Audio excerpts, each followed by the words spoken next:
O si Andrino, pa-subscribe po. Yan, maraming salamat.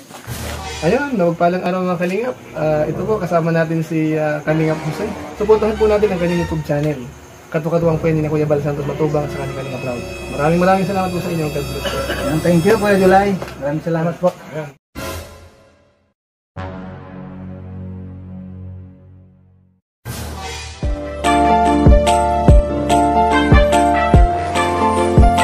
Siya ang makakasama nyo at magiging katuwang aalali sa mga nangangailangan. Jose Andrino, ang kalingap ko na laging nandito. Yo, what's up mga kalingap? Yan, good morning sa ating lahat. Andito naman tayo sa panibagong vlog natin. Balikan na natin mga kaibigan si Roxanne, yung batang magaling kumanta. Ngayon po mga kaibigan, at ating alam ulit ang ating mahusay na mga nganta. Ayan po mga kaibigan, mga kalingap, at ang ating balikan dito ngayon si Roxanne. Ayan po mga kaibigan, mga kalingap, at puntahan natin si Roxanne. Ayan yung kating ka. Ayan mga kalingap, puntahan natin yung Roxanne ang pangalan. Dito na tayo mga kaibigan, mga kalingap, sa lugar nila. At yung ating subject na si Roxanne. Alamin natin yung bata ngayon kung andyan siya. Andyan? Dito na tayo mga kaibigan.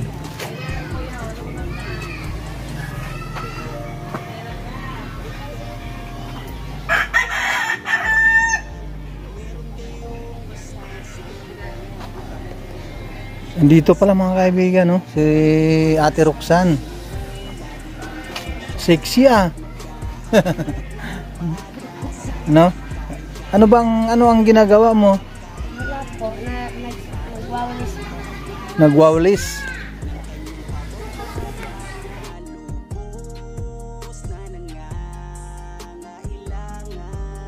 May kalingap Jose, kayong kaibigan at palagi nyong masasandalan. Saan si papa mo, Ate Roxanne? Naglaod po. Naglaot? Opo. Hanggang ano siya? Hanggang maghapon siya doon? Opo. Oh.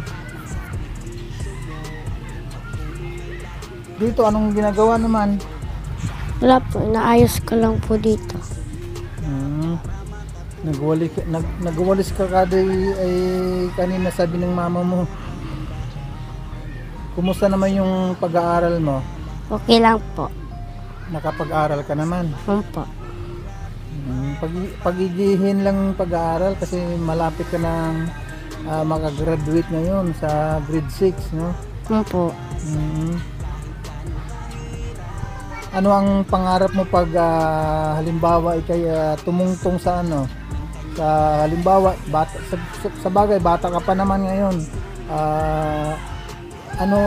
Pag-usapan lang natin, may ano lang natin, ano ba ang kurso na kukunin mo pag halimbawa ikaw ay makapasok sa kolehiyo? Maging nurse po. Nurse, yun. Maganda yung naisip mo na na kurso, yung nurse. Nababagay naman sa sa height mo.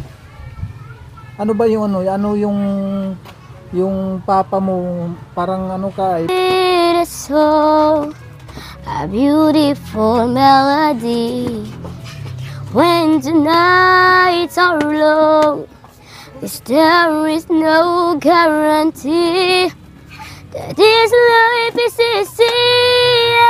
My world is falling apart when there's no light to break up the dark that's when I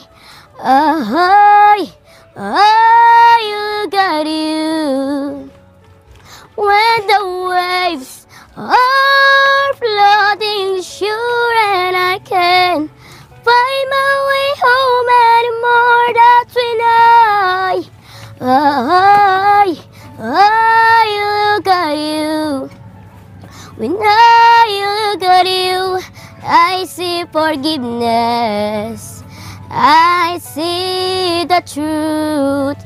You love me for who I am. Like the star holds the moon, right there where they belong. And I know I'm not alone. Yeah, when my world is falling apart, when there's no light to break up the dark, that's when I got you. When the waves are flooding the shore and I can't find my way home anymore, that's when I got you. You appear just like a dream to me, just like kaleidoscope colors that cover me. All I need, every breath that I breathe. Don't you know you're beautiful?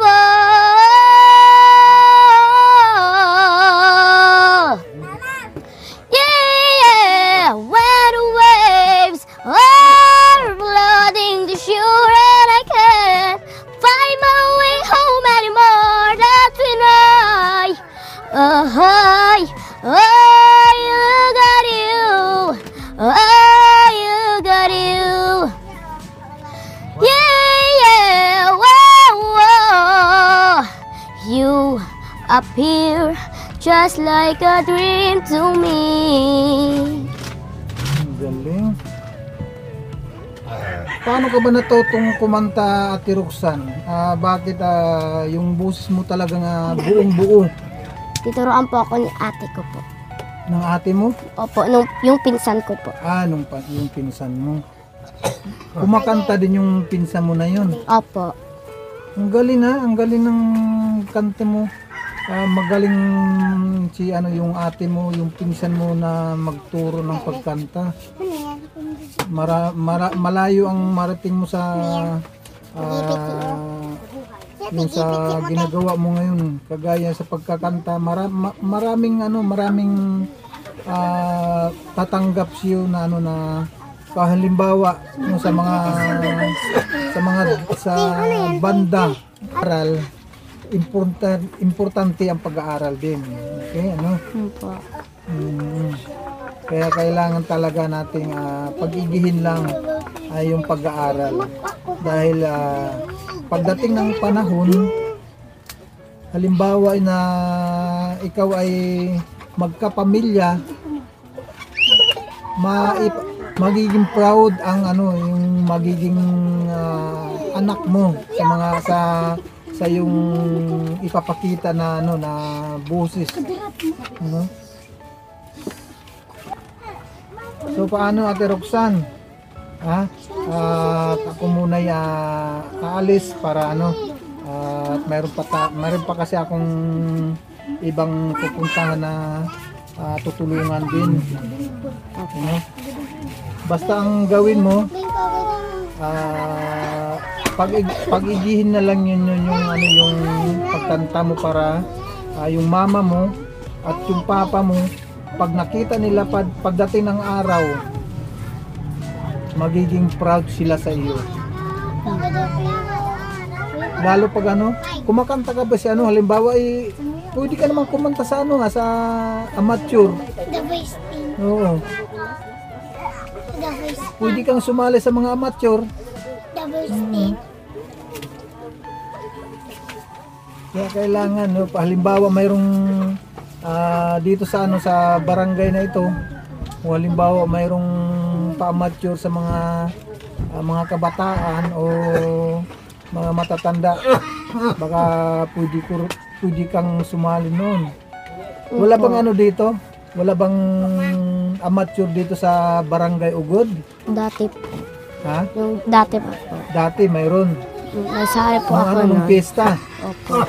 Yung piyesta, hindi ka sumali? Nung final po. Ha? Final. Naisali ka sa final? Po. Pero di po ako sumali. Oo. Mabuti hindi ka hindi ka ibig ka sabihin na nakasali ka pero hindi ka naman nanalo. Kuya na ano yan? Ay, nag-back out? Ano sa final na yun, final? Nag-back out sa final. Bakit? Bakit Ate Roxanne? Nag-back out ka? Sayang. Para maano sana ng ng mga yung mga kabataan ba para tularan kanila ng mga kabataan dito para hindi sila hindi sila malulung sa bisyo yung mga kabataan ngayon dito. Pag nakita nila yung makita nila yung kababayan mo, ay mga kababayan nila na kagaya mo, kagaya niyan, tapos manalo ka sa isang patimpalak kagaya ng amateur, tapos na bigla kang nanalo, maraming makakapanood, hahangaan ka nila. Hahangaan ka nila, tularan ka pa nila, gagayahan yung pagkanta mo. Kung kaya't ang gagawin ng mga kabataan, gagayahan nilang gagayahan yung pagkanta mo, pag-igihin pa nila. Ibig sabihin, yung sasabihin nila kaagad na yung nakaya ni Roxanne, lalampasan ko pa. Ganun ang sasabihin talaga ng mga kabataan. Kaya ngayon, ang gagawin mo, sayang nga na hindi ka na nag-back out ko. Kung hindi ka lang nag-back out, malamang ay nanalo ka sa amateur. So paano, ganun lang po muna ha. Meron lang akong bibigay sa iyo para meron kang pangbaon din sa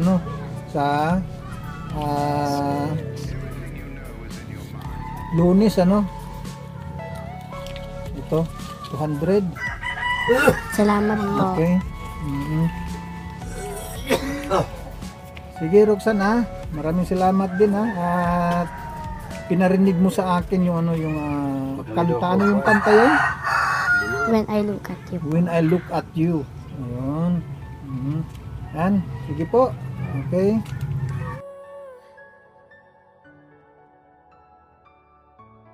So ayan mga kalingap, narinig natin yung boses na naman ng si Roxanne mga kaibigan, mga kalingap. May potential talaga yung batang iyon. Pag-igihin niya lang lagi yung kanyang pagkanta, i-maintain niya lang palagi yung kanyang nasimulan mga kaibigan para pagdating ng araw makakamit niya ang kanyang minimiti sa pagkanta. Ano po mga kaibigan, mga kalingap, maraming salamat kay Ate Inday PB, kay Ate Doldo Mundon, at kay Ate Christopher Musillo, kay Ading Laura Embiracat Official, at sa lahat po ng mga narito sa ating premiere, at kay Mamang Ka-Vibes, maraming salamat. At mayroon na naman tayong panibagong na-ispatan or na-scout dito sa lugar ng Barangay Ugot. Maraming salamat sa lahat sa mga nandito. Maraming salamat kay Miss Yay at kay Manang Siksi Janet Gilban Salazar. Maraming salamat po sa inyong lahat. At kay Ate Vicky Asakawa, maraming salamat po sa inyong panunood ngayon. Nandyan ba si Ate Vicky Asakawa? Ayan po mga kaibigan, maraming salamat po sa inyong lahat. At sana yung video na ito inyo pang panuorin at i-subscribe ang aking YouTube channel, Kalingap Jose. Ayan po mga kaibigan, mga kalingap, maraming salamat po sa inyong lahat. Bye bye, God bless, maraming salamat. Mag-ingat po tayo lagi. Mag-ingat lang po tayo lagi mga kaibigan, maraming salamat.